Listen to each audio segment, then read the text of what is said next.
ഒന്ന് ബീച്ചിൽ പോയിട്ട് വന്നാലോ? ഡാനിയുടെ പപ്പ ബാംഗ്ലൂർ പോയിട്ട് 3-4 ദിവസമായി. തിരിച്ചെത്താൻ ഇനിയും 3-4 ദിവസം. ഡാനിയെ കൊണ്ട് പപ്പ ഇല്ലാതെ പുറത്തു പോണത് റിസ്ക്കാന്ന് അറിഞ്ഞിട്ടും ഞാൻ അതങ്ങ് ഏറ്റെടുത്ത് ഒരുങ്ങാൻ പോയി.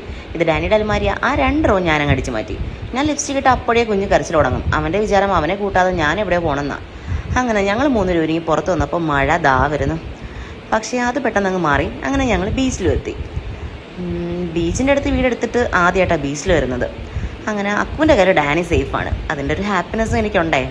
അങ്ങനെ അവർ രണ്ടുപേരും ബീച്ചിൽ കൂടെ ഓടാൻ നേരത്ത് ഞാൻ ദാ ഈ സൈഡിൽ ഐറ്റംസ് ഒക്കെ കണ്ട് ഓർഡറും ചെയ്ത് ഒരു ബജിയും കൈപ്പിടിച്ച് നിൽക്കാൻ നേരത്ത് ഒരു പരുന്ത് വന്ന ഒരൊറ്റ റാഞ്ചൽ എൻ്റെ കയ്യിരുന്നത്. എൻ്റെ മോനാണെങ്കിൽ ആ ബേബിയുടെ ബോളും റാഞ്ചി. എന്നിട്ടത് അവൻ്റെ സ്വന്തം പോലെ അവൻ കളി തുടങ്ങി. അവൻ ആരെയും മൈൻഡ് ചെയ്യില്ല.